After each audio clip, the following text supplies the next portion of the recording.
posgrado, tratamiento que lo he seguido de manera puntual a la fecha. Y ya se señala en el apartado sexto de su demanda, derechos humanos y garantías individuales violadas. Se viola lo establecido en los artículos 1, 4 y 22 de la Constitución Política de los Estados Unidos Mexicanos, así como los diversos 12 del Pacto Internacional de Derechos Económicos, Sociales y Culturales y 25 de la Declaración Universal de los Derechos Humanos. Ese es parte del antecedente que se da y pues continuando con este aspecto, se señala ya dentro de la resolución que se comparte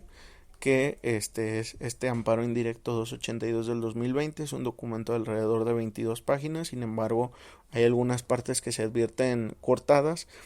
pero a grandes rasgos señala lo siguiente: analizada íntegramente la demanda, se advierte que la quejosa señala como actos reclamados la omisión de medidas y acciones sanitarias de contención para evitar el contagio, evitar las medidas preventivas para detectar los casos de personas infectadas con el virus COVID-19 y evitar su propagación en el territorio mexicano.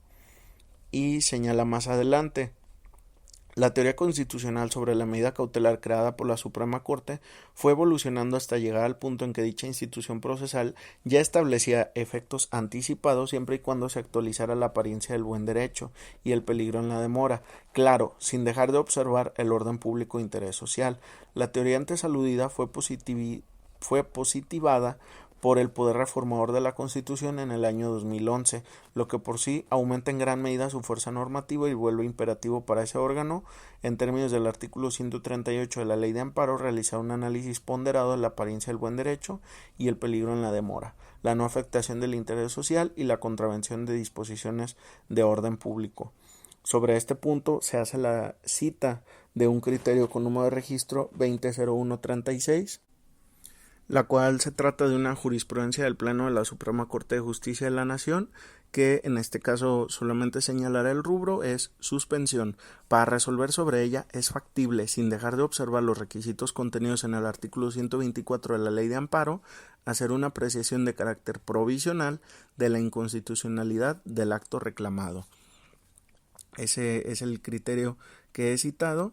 y posteriormente continúa el órgano jurisdiccional señalando, en este caso la cita de otra tesis, también es una jurisprudencia, con el número de registro 2021-263 de la primera sala. Suspensión: la naturaleza omisiva del acto reclamado no impide su procedencia. Ese es el criterio.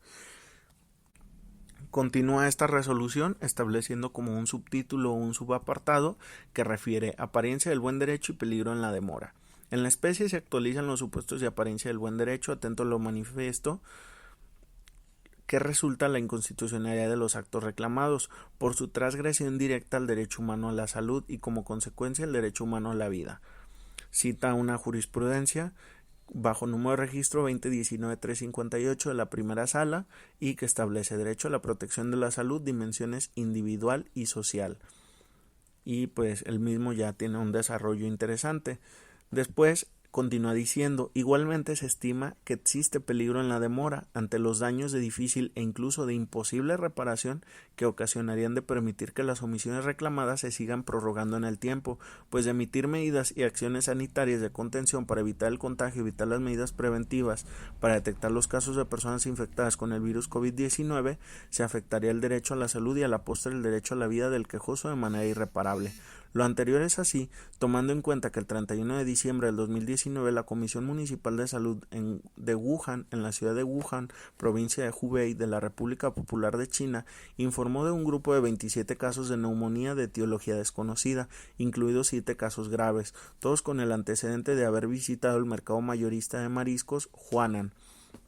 Los casos presentaban características clínicas comunes como fiebre disnea e infiltrados pulmonares bilaterales en radiografías de tórax. Las autoridades pusieron todos los casos bajo aislamiento, se realizaron estudios de contactos y se aplicaron medidas de higiene y saneamiento ambiental en el mercado, que finalmente cerró al público el 1 de enero del 2020.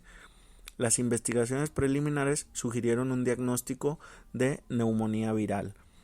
Continúa diciendo: Para el 5 de enero del 2020 se notificaron 32 casos adicionales de neumonía de etiología desconocida en Wuhan, República Popular de China, con fechas de inicio de síntomas entre el 12 y 29 de diciembre del 2019, aumentando el número total de casos de neumonía notificados de etiología desconocida a 59. Las investigaciones del laboratorio descartaron como agentes causales a los virus de influencia estacional y aviar, adenovirus,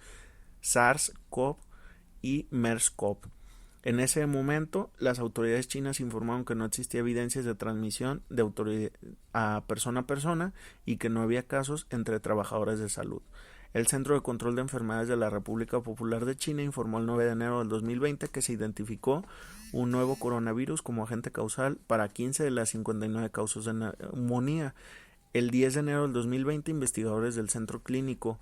y la Escuela de Salud Pública de Shanghái, en colaboración con el Hospital Central de Wuhan, Universidad de Ciencia y Tecnología de Huaxing, Centro de Wuhan para el Control y Prevención de Enfermedades, el Instituto Nacional para el Control y Prevención de Enfermedades Transmisibles de la República Popular de China, el Centro Chino para el Control de Enfermedades y la Universidad de Sydney, Australia, llevaron a cabo la secuencia genética del virus. El análisis preliminar mostró una nueva cepa de coronavirus relacionado con el SARS-CoV,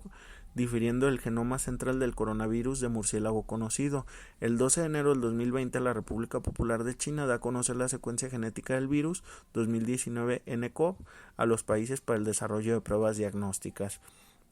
El 13 de enero, el Ministerio de Salud Pública de Tailandia reportó el primer caso importado por ese diagnóstico, confirmado por laboratorio proveniente de la ciudad de Wuhan, provincia de Hubei de China. Para el 15 de enero, el Ministerio de Salud, Trabajo y Bienestar de Japón informó un caso importado también de Wuhan. Para el 20 de enero del 2020, la República de Corea, es decir, Corea del Sur, da a conocer el primer caso confirmado.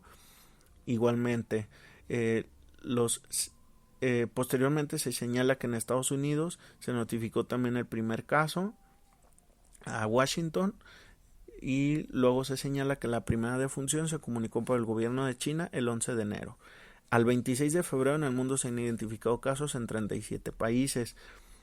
reportándose un total de 81.109 casos confirmados y 2.762 defunciones. De lo anterior, tan solo la República Popular de China ha confirmado 78.191 casos en todas sus provincias, así como 2.718 defunciones, con una evaluación del riesgo de la OMS muy alto para la República de China y alto para el resto del mundo. El contexto anterior evidencia el peligro en la demora.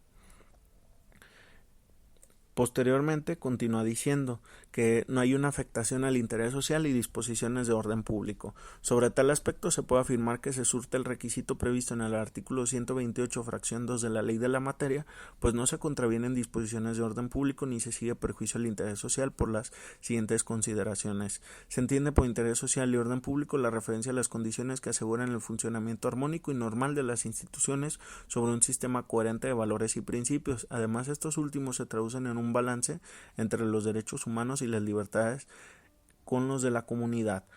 En cuanto a la ponderación simultánea entre los principios e intereses en colisión, se le debe dar preferencia al derecho a la salud y por ende el derecho a la vida, pues la satisfacción del interés social y disposiciones de orden público no puede acontecer desproporcionadamente en relación con los derechos humanos que se encuentran en tensión, especialmente cuando derivado de los actos autoritarios reclamados y sus efectos se vacía de contenido normativo el núcleo esencial de los mismos, haciendo por completo nugutoria su salvaguarda constitucional. Por el contrario, la propia ley reglamentaria en el artículo 129, fracción quinta, establece que se considerará, entre otros casos, que se siguen perjuicios al interés social o se contravienen disposiciones de orden público, cuando de concederse la medida cautelar se impide la ejecución de medidas para combatir epidemias de carácter grave o el peligro de invasión de enfermedades exóticas en el país, mientras que el quejoso se duele precisamente de la omisión de emitir esas medidas.